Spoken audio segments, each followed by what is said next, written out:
আমাদের ডিভোর্সের ৮ বছর পর আমার প্রাক্তন স্বামী আমাদের কলেজের পুনর্মিলনীতে আমাকে দেখে হেসে বলল, এখনো একা অনন্যা?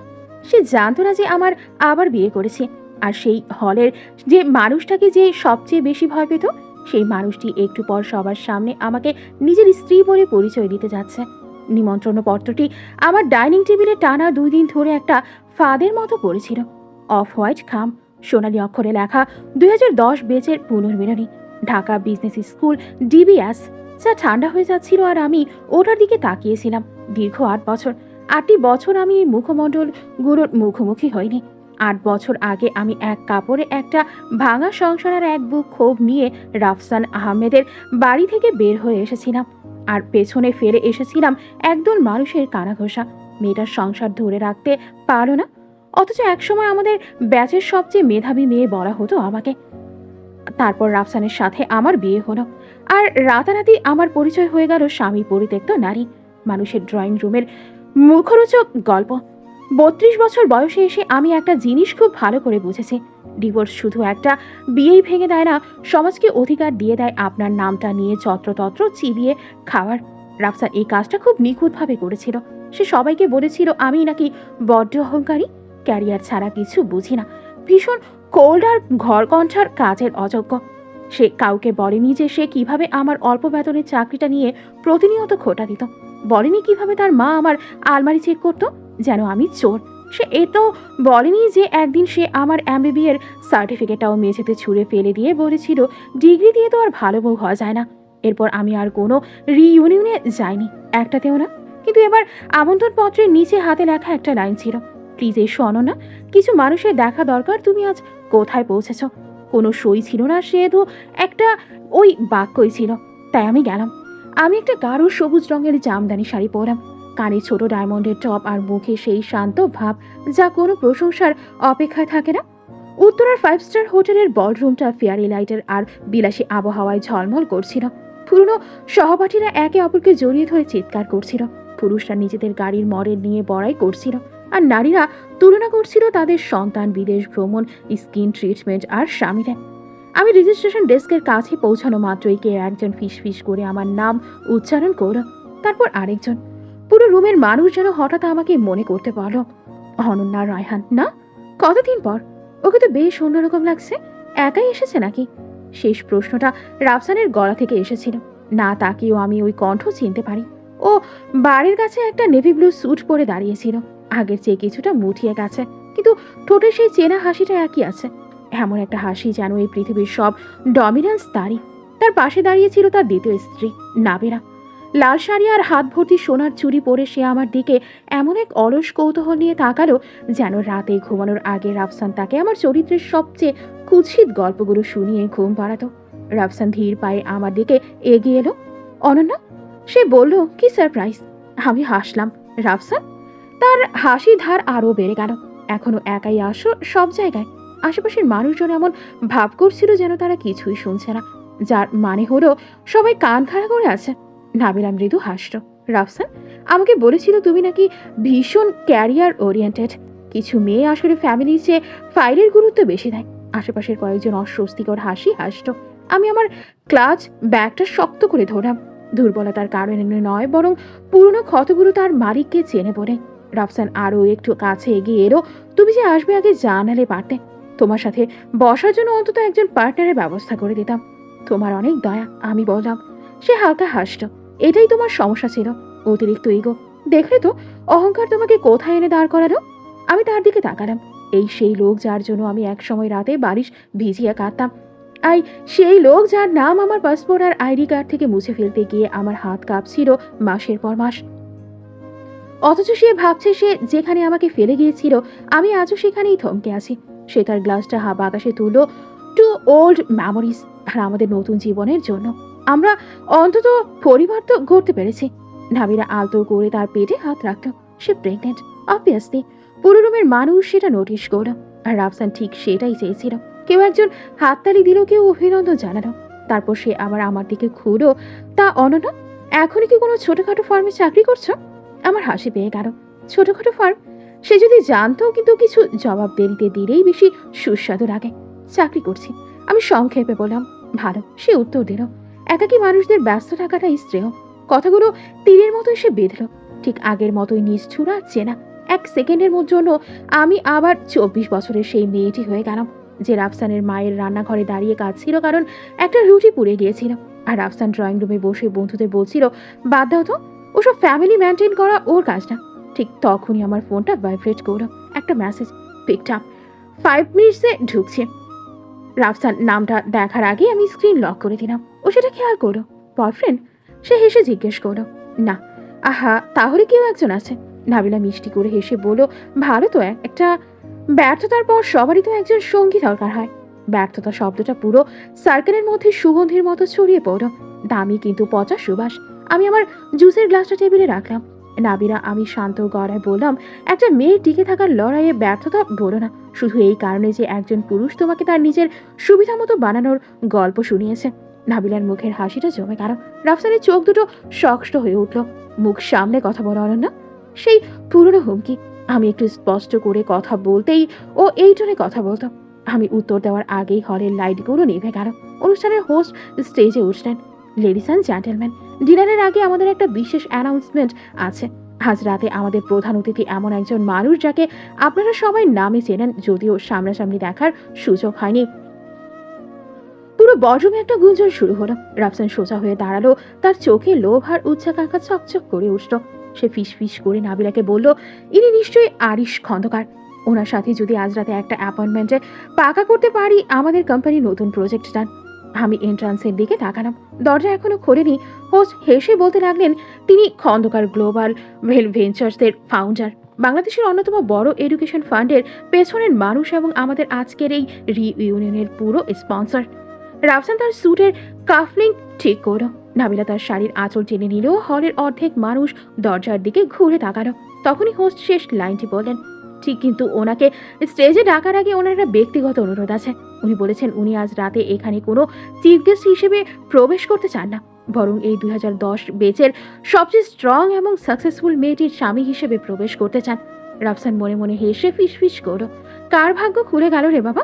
ঠিক তখনই বজরুমের বিশাল দরজা দুটো খুলে গেল, আর ভেতরে পা রেখেই দেশের অন্যতম শীর্ষ ব্যবসায়ী আরিশ খন্দকার পুরো হলের ভিড়ের মাঝে সবার প্রথমে যার চক্ষু ছিল সেটি ছিলাম আমি। পুরো বলরুমটা যেন কয়েক সেকেন্ডের জন্য থেমে গেল। মানুষ সাধারণত দুই ধরনের নীরবতা দেখে, একটা দুঃখের আর একটা বিস্ময়। এই নীরবতাটা ছিল দ্বিতীয় ধরনের, ভারী অবিশ্বাসের ঠাসা। আরিশ খন্দকার ধীর পায়ে ভেতরে ঢুকছিলেন। কালো ব্যান্ড গালা, আত্মবিশ্বাসী হাঁটা আর সেই অদ্ভুত শান্ত মুখ, যে মুখ দেখে বোঝা যায় এই মানুষটা কখনো নিজের অবস্থান প্রমাণ করার জন্য গলা উঁচু করেন না। তার পেছনে কয়েকজন সিকিউরিটি আর ইভেন্ট ম্যানেজার ছিল, কিন্তু তিনি কাউকে দেখছিলেন না, শুধু আমাকে। আমার বুকের ভেতরটা কেমন যেন ধক করে উঠল।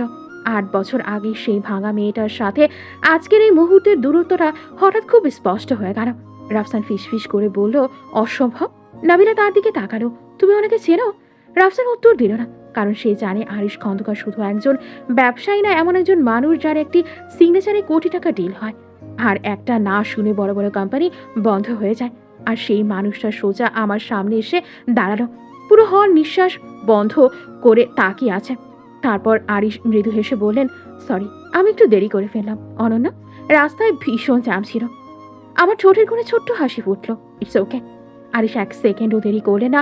সবার সামনে খুব স্বাভাবিক ভঙ্গিতে আমার হাতটা নিজের হাতে নিয়ে বললেন, ladies and gentleman, meet my wife Ananya Khandakar. শব্দগুলো যেন সোজা গিয়ে রাফসানের মুখে আঘাত করল। কারো হাতে ধরা গ্লাস কেঁপে উঠল, কেউ হতভম্ব হয়ে একে অপরের দিকে তাকাতে লাগলো। কয়েকজন তো সত্যিই ভেবেছিল তারা ভুল শুনেছে। রাফসানের মুখের রং ধীরে ধীরে বদলে যাচ্ছিল। ওয়াইফ? সে প্রায় ফিসফিস করে বলল। আরিশ এবার প্রথমবারের মতো তার দিকে তাকালেন, ভদ্র কিন্তু ঠান্ডা দৃষ্টি। জি, তিনি শান্ত গলায় বললেন, 4 বছর হলেও আমাদের বিয়ে হয়েছে। নাবিলার চোখ বিস্ময় বড় হয়ে গেল। কিন্তু কিন্তু রাফসান তো বলেছিল। সে বাকিটা শেষ করতে পারল না, কারণ রাফসানের নিজের মুখেই কোনো শব্দ নেই। আমি বুঝতে পারছিলাম ঠিক এই মুহূর্তে তার মাথার ভেতর কি চলছে। সে চেষ্টা করছে হিসাব মেলাতে, যে মেয়েটাকে সে সবার সামনে অহংকারী, অযোগ্য, একলা বলে পরিচয় করিয়েছিল, সেই মেয়ে আজ দেশের অন্যতম ক্ষমতাবান মানুষের স্ত্রী। আর সবচেয়ে বড় কথা, আমি সুখী। এই জিনিসটাই সে সহ্য করতে পারছে না।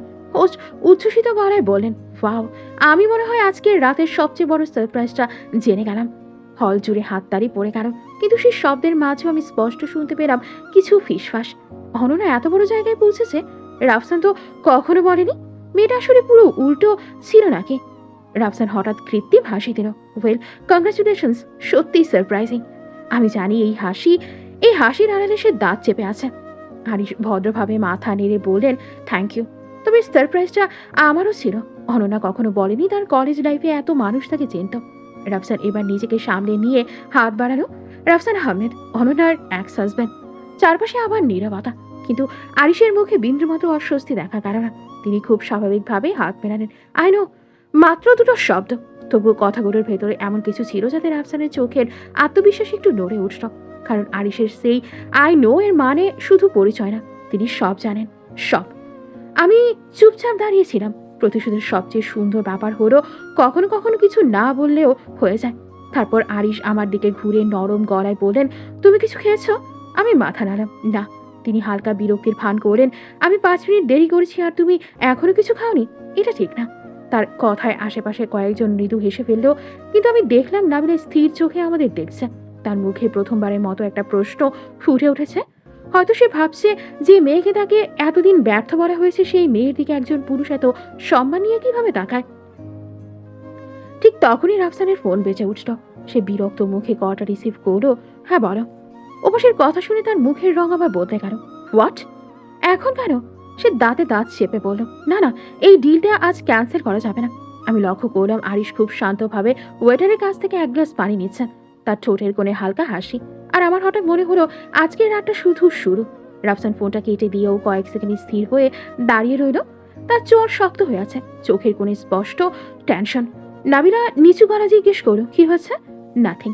রাফসান দ্রুত উত্তর দিল, অথচ তার গলায় সরি বলে দিচ্ছিল সবকিছু ঠিক নেই। আরিশ যেন কিছুই খেয়াল করেনি এমন ভঙ্গিতে আমার দিকে তাকিয়ে বলেন, চলো তোমাকে কয়েকজনের সাথে পরিচয় করিয়ে দিই।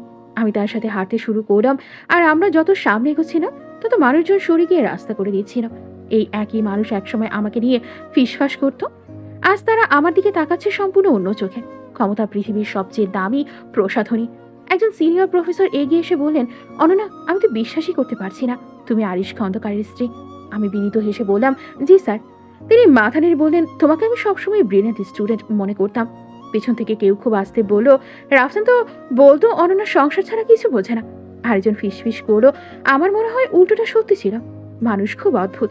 সত্য জানার আগে তারা গল্পে বিশ্বাস করে, আর সত্য জানার পর এমন ভাব করে যেন তারা শুরু থেকেই সব বুঝতো। আমি দেখলাম রাফসান দূর থেকে আমাদের লক্ষ্য করছে। তার হাতে ধরা গ্লাস প্রায় অর্ধেক খালি। সে হঠাৎ এগিয়ে এলো। মিস্টার খন্দকার, সে কৃত্রিম হাসি নিয়ে বলল, আমি আসলে অনেকদিন ধরেই আপনার সাথে একটা মিটিং সেট করার চেষ্টা করছিলাম। আরিশ ভদ্রভাবে তাকালেন, ও আচ্ছা, জি, আমাদের কোম্পানি একটা রিয়েল এস্টেট প্রজেক্টে কাজ করছে। যদি আপনার গ্রুপ ইনভেস্ট করতো। রাফসান? আমি অবাক হয়ে তাকালাম। আরিশ তাকে প্রথমবার নাম ধরে ডাকলেন। তিনি শান্তস্বরে বললেন, আজকে আমি এখানে বিজনেসের জন্য আসিনি। চারপাশে দাঁড়িয়ে থাকা মানুষজন নিঃশব্দে পুরো দৃশ্যটা উপভোগ করছিল। রাফসানের মুখে অস্বস্তির ছায়া ফুটে উঠল। অবশ্যই আমি শুধু। তবে আরিশ এবার গ্লাসটা নামিয়ে রাখলেন। আপনার কোম্পানির নাম আমি চিনি। রাফসানের চোখ চকচক করে উঠল। রিয়েলি? জি, গত মাসে আপনারা যে ল্যান্ড কেসটা হেরেছেন সেটা নিয়ে কিছু রিপোর্ট পড়েছিলাম। এক মুহূর্তে রাফসানের মুখের হাসি মিলিয়ে গেল। আমি জানতাম এই কেসটার কথা খবরের কাগজে এসেছিল। কয়েক কোটি টাকার ক্ষতি হয়েছে তাদের। নাবিলা অস্বস্তিতে আঁচল ঠিক করতে লাগলো। আরিশ খুব ভদ্র ভাষায় গলায় যোগ করলেন, বিজনেসে রেপুটেশন খুব গুরুত্বপূর্ণ জিনিস। কথাটা সাধারণ শোনালেও আঘাতটা ছিল নিখুঁত। রাফসানের চোখে আমি সেই পুরনো রাগ দেখতে পেলাম। যখনই সে নিজেকে ছোট মনে করত, তার ভেতরে হিংস্র মানুষটা বের হয়ে আসতো। সে এবার আমার দিকে তাকালো। তুমি তো বেশ ভাগ্যবতী অনন্যা। আমি শান্ত গলায় বললাম, হ্যাঁ, আমি নিজেকেও এমন ভাগ্যবতী মনে করি। সে ঠোঁট বাঁকিয়ে হেসে বলল, ইন্টারেস্টিং, কারণ একসময় তুমি বলেছিলে তুমি নিজের পরিচয়ে বাঁচতে চাও। আমি উত্তর দেওয়ার আগেই আরিশ বললেন, আরও এখনো সেটাই করে। পুরো পরিবেশটা আবার নিস্তব্ধ হয়ে গেল। আরিশ ধীরে ধীরে কথাটা শেষ করেন, অনন্যা খন্দকার হওয়ার আগেও অনন্যা রায়হান ছিল, আর আমি ওকে বিয়ে করেছি ঠিক সেই কারণেই। ও নিজের পরিচয় নিজে তৈরি করতে জানে। আমি অনুভব করলাম বুকের ভেতর কোথাও একটা পুরনো ক্ষত নরম হয়ে আসছে। কারণ রাফসান কখনো আমাকে এভাবে পরিচয় করায়নি। সে সবসময় চাইতো আমি তার ছায়া হয়ে থাকি। কিন্তু আরিশ, সে কখনো আমাকে আলোকে ভয় পায়নি। হঠাৎ একজন ওয়েটার দৌড়ে এসে রাফসানের হাতে একটা ফাইল দিল।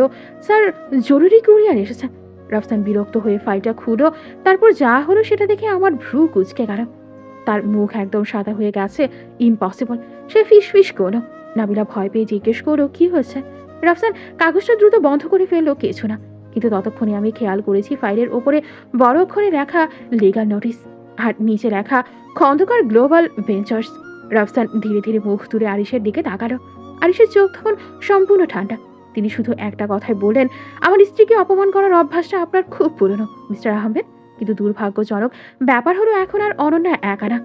হ্যালো বন্ধুরা, আবারও একটা নতুন গল্প নিয়ে চলে আসলাম আপনাদের মাঝে। গল্পটি ভালো লাগলে অবশ্যই কন্টিনিউ করবো, আর গল্পটি যদি আপনাদের খারাপ লাগে তাহলে কমেন্ট করে জানাবেন, সেক্ষেত্রে কন্টিনিউ করবো না। গল্পটি কেমন হয়েছে তাড়াতাড়ি কমেন্ট করে জানান, আর আমাদের চ্যানেলগুলো সাবস্ক্রাইব করে রাখবেন। ধন্যবাদ।